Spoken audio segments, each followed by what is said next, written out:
자, 이어서 이제 17번부터 진행해 보도록 하겠습니다. 자, 송전계통에 있어서 지락보호 계전기 동작이 가장 확실한 접지, 뭡니까? 지락 전류가 가장 많아야, 그렇죠? 얘를 검출해서 확실하게 우리가 동작을 하게 되는 거죠. 가장 많은 건 뭡니까?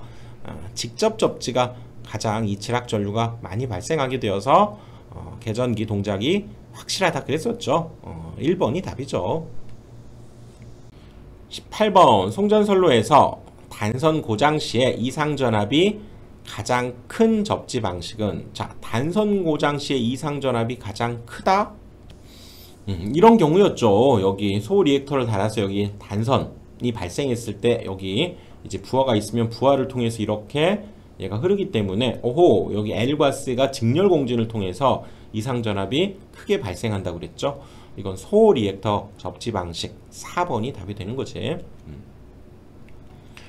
자, 송전계통에서 한 선의 지락 고장 시 인접 통신선의 유도 장애가 가장 큰, 뭡니까? 가장 큰 거, 지락 전류가 가장 많이 발생하는 거, 직접 접지죠. 직접 접지. 계속 나오고 있네요. 가장 적은 것은 소호 리액터 접지 방식이 되겠죠. 자, 20번 직접 접지 방식에 대한 설명 중 옳지 않은 것은 그랬네요. 자, 직접 접지 계속 나오고 있고요. 이상전압 발생 우려가 없다? 어떻습니까? 이거 맞다고 봐야죠. 그러니까 다른 거에 비해서 이쪽으로 다 흘러버리기 때문에 이 건전상에 이런 전압 발생이 비교적 적은 편이다 그랬었죠.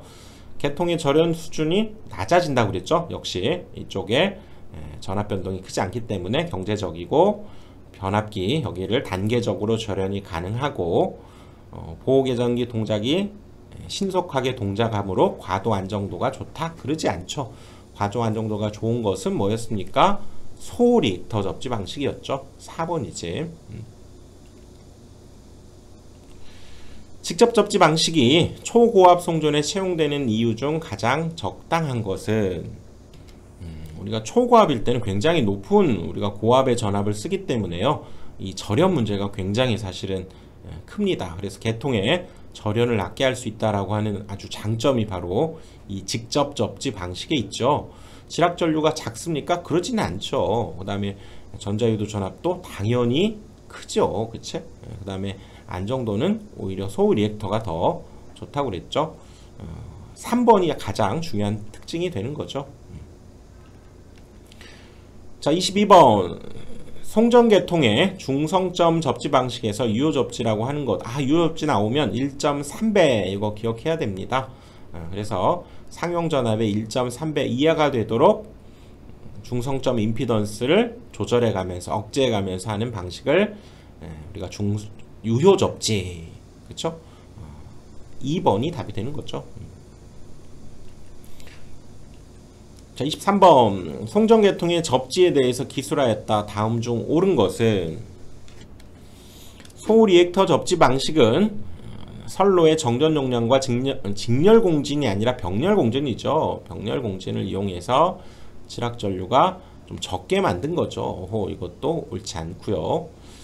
고저항 접지 방식은 이중 고장을 발생시킬 확률이 거의 없으며 비접지 방식보다 많은 편이다. 그렇지 않죠. 이 고저항 접지라는 것은 사실 비접지와 거의 흡사하죠. 델타 결선에 우리가 생각을 해보면 얘가 이렇게 지락이 발생했을 경우에 사실 이쪽에 전압 상승이 루트 3배 뭐 이런 효과가 거의 있다는 얘기죠. 그러면서 또 뭐 6배까지 올라간다고 그랬죠. 그러니까 이중 고장을 일으킬 확률이 있는 거죠. 옳지 않지. 직접 접지 방식을 채용하는 경우 이상 전압이 낮기 때문에 변압기 선정 시 단절연이 가능하다. 이게 딱 지금 우리가 반복되고 있는 문제네요. 3번이 옳은 거죠. 비접지를 채택할 경우에 지락전류 차단이 용이 지락전류가 적기 때문에 뭔가 애매모호하다는 거죠. 그렇죠. 그러니까 옳지 않죠. 4번이 답이 되는 거죠. 아니, 3번이 답이 되는 거죠. 옳지 않은 거. 그러니까 옳은 거니까 3번이 답이 되었죠. 자, 유효 접지는 한선 접지 시에 건전상의 전압이 상규 대지 전압의 몇 배? 이거 딱 보면 나오는 거죠. 1.3배. 자, 25번 선로, 기기 등 저감 절연 및 전력용 변압기의 단절연을 모두 행할 수 있는 중성점 접지 방식, 직접 접지 방식이죠. 단절연 0부터 1호사까지 쭉 단계별로 이렇게 양을 늘려가면서 할 수 있다고 그랬죠. 비용이 굉장히 절약된다 그 얘기지. 자, 중성점 비접지 방식에서 가장 많이, 자, 비접지 델타 이렇게 봐야죠. Y 말고 델타. 1번이 답이죠. 1번. 자, 우리나라에서 소호 리액터 접지 방식이 사용되고 있는 계통은 어느 전압인가? 이거 66 소호 리액터 66 기억해야죠. 66kV. 이거 이론에서도 몇 번 얘기했었죠. 자, 그래서 3.3이나 6.6은 비접지, 그 다음에 66이 소호 리액터 접지, 그리고 22.9 중성점 다중 접지 많이 쓰고요. 그 다음에 154, 345 이 초고압 같은 경우에는 직접 접지 방식을 많이 쓴다는 거죠. 자, 특히 여기 66kV 소호 리액터. 자, 6.6 삼상 3선식 비접지에서 선로의 긍장 길이죠. 길이가 10km고 한 선의 대지 정전 용량이 0.005 마이크로페러 퍼 킬로미터 당이죠. 그럴 때 한선 지락 시에 고장 전류를 구하라. 아하, 이거 지락 전류 이거 뭐였습니까? 3개니까요. J3 오메가 우리가 CS에 얘가 대지 전압 이렇게 된다고 그랬죠. 여기에서 주어진 요 녀석은 보통 성간 전압이 이렇게 주어지죠. 아무 말 없으면 이거 성간 전압으로 봐야 되니까요. 여기에서 자, 이 대신에는 그러면 루트 3분의 V를 해줘야 되는 거죠. 자, J에 3 그리고 여기가 우리가 2파이 F죠. 요거 2파이 F 그러니까 2파이의 F 60이 되는 거고요. 그 다음에 여기에서 한 선의 대지 정전 용량 이거 그대로 가면 됩니다. 근데 여기에서는 킬로미터당이기 때문에 여기 10km니까 아, 여기 킬로미터당 값에다가 10을 곱해야죠. 그리고 마이크로페럿이니까 10의 마이너스 6제곱 해줬고요.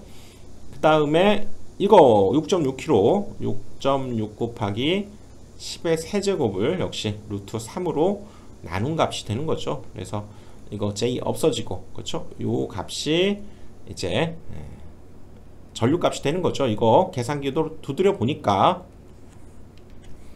0.21547 뭐 이렇게 나가는 값이네요. 당연히 암페어가 답이 되니까요. 1A 이하 정도가 만들어진다. 이렇게 답을 해야 되겠네요. 자, 29번 공통 중성선 다중 접지 방식의 특성 중에서 옳은 것은 이 중성선 다중 접지 방식은요. 전기적으로 고압 측의 중성성과 저압 측의 중성성을 연결을 시켜버리니까 혼촉 시에 전위 상승을 낮게 할 수 있다는 중에 장점이죠. 그것 때문에 고저압 혼촉 시에 즉 서로 달라붙는다는 얘기죠. 그럴 때 저압선의 전위 상승을 낮게 할 수 있다. 1번이 답이죠. 다음 중 중성점 접지 방식 중에서 단선 고장일 때 선로의 전압 상승이 최대고 또 통신 장애가 최소가 되는 것은 뭐냐? 이거 소호 리액터였죠. 앞에서 우리 다뤄본 거죠. 여기 단선이 발생했을 때 여기 이제 부하를 통해서 얘가 지금 이렇게 그쵸? 이렇게 직렬로 연결이 돼 버리니까 직렬 공진을 통해서 전압 상승도 최대가 되고요. 그치? 그 다음에 통신 장애도 많이 발생하게 된다 그 얘기죠. 일종의 얘가 지락 전류가 흘러버리게 되니까 소호 리액터 접지가 되는 거죠. 31번 자, 직접 접지 3상 3선식을 1번이라고 했고요. 자, 저항 접지 3상 3선식을 2번이라고 했고 그 다음에 리액터 접지 3상 3선식을 3번이라고 했고 다중 접지 3상 4선식을 4번이라고 했을 때 그때 한 선의 지락 전류가 큰 순서대로 나열해봐라. 그럼 우리가 보통은 이제 직접 접지가 가장 지락 전류가 컸고요. 그 다음에 리액터가 가장 적었는데 여기에서는 다중 접지가 등장했네요.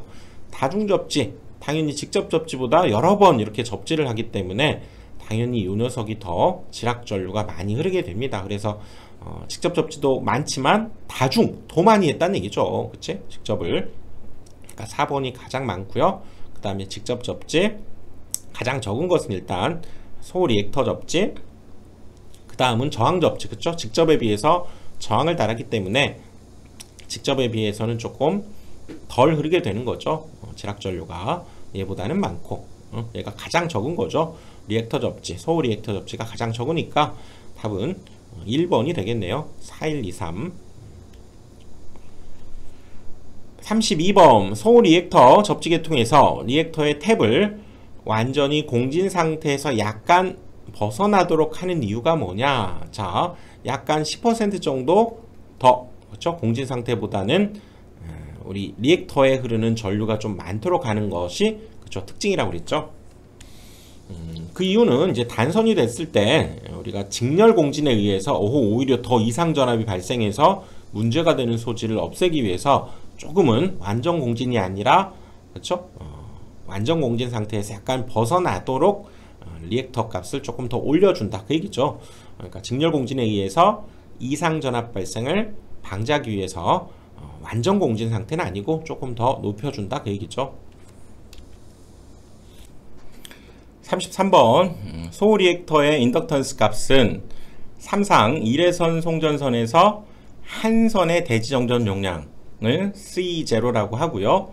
주파수를 F라고 한다면 지금 여기에서는 인덕턴스 값을 지금 구하라는 얘기죠.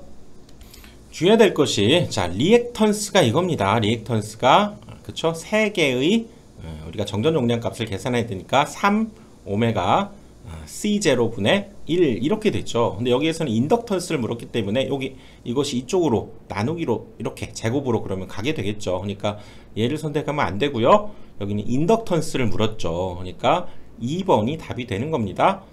얘는 요거 오메가 L 리액턴스입니다. 요거는. 그래서 2번을 답이라고 해줘야죠. 자, 34번 한 상의 대지 정전 용량을 C라고 하고 주파수를 F. 그럴 때 리액터의 공진 시의 리액턴스, 그쵸, 이건 리액턴스를 물었고요. 인덕턴스가 아니고, 그런데 여기에서는 접속시키는 변압기의 리액턴스까지 고려해라, 지금 그 얘기죠. 이거 우리 앞에서 살펴본 대로요. 여기에서 보시면 이 변압기의 임피던스를 XT라고 했을 때 이것이 이렇게 병렬로 역시 얘가 연결되어 있기 때문에 우리가 병렬로 임피던스가 연결이 되면 여기 3분의 XT가 되는 거죠. 이것까지 고려했다면 우리가 알고 있던 이 값에다가 플러스 3분의 XT를 해준 요거를 생각해야 된다고 그랬죠. 그래서 얘가 오른쪽으로 넘어가서 얘가 되기 때문에, 자, 여기에서도 다시 보시면, 그쵸, 만약에 이걸 고려하지 않았을 때에는 그때의 리액턴스 뭡니까? 오메가 L이 3 오메가 CS분의 1 요거였는데, 이제 변압기 리액턴스까지 고려하자면 여기에 플러스 3분의 XT가 된다, 그 얘기였죠. 그래서 요것이 샥 이쪽으로 넘어가면서 3분의 XT 이 값을 우리가 보기에서 찾아주면 되겠죠. 그래서 답은 요거죠, 요거. 2번이 되는 거죠, 2번. 자, 합조도가 플러스일 때 다음 중 옳은 것은, 자, 합조도 P, 그래서 이건 뭐였습니까?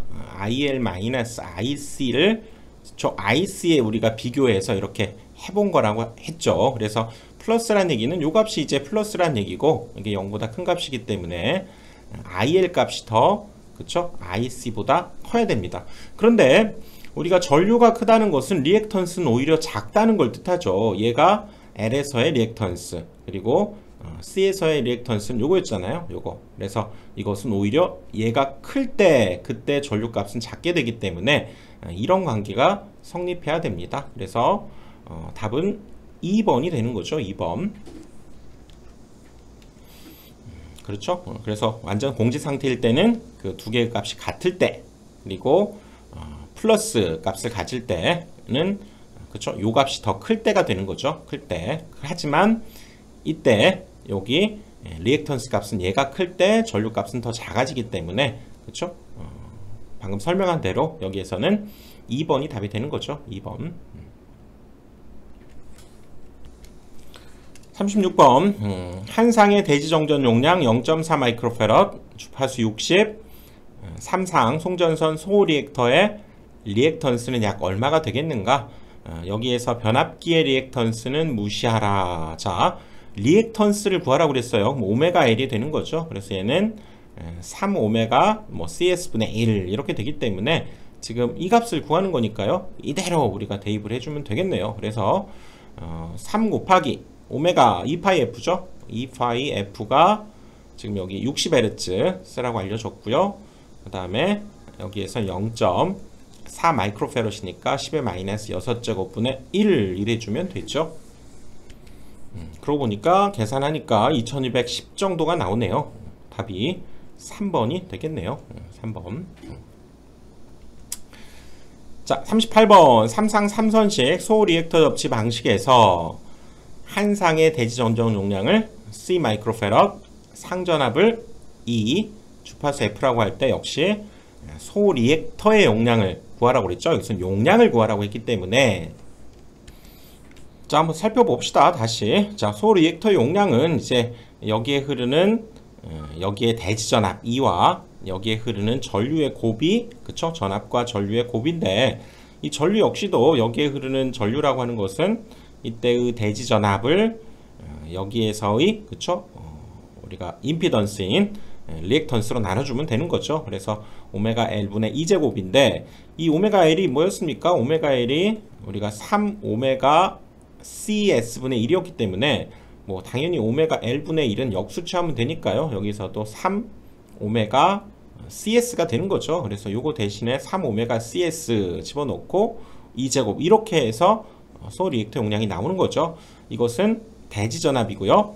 그 다음에 성간전압이 주어지면 그렇죠? 이 대신에 성간전압은 루트 3으로 나눠주면 되니까 그렇게 해서 이렇게도 구할 수 있다 그 얘기죠. 다시 문제로 가서요. 소호 리액터 접시 방식에서 한 상의 대지 정전 용량을 C 마이크로페럿, 상전압이 2kV, 주파수 F 그럴 때 소호 리액터의 용량 어떻게 된다고요?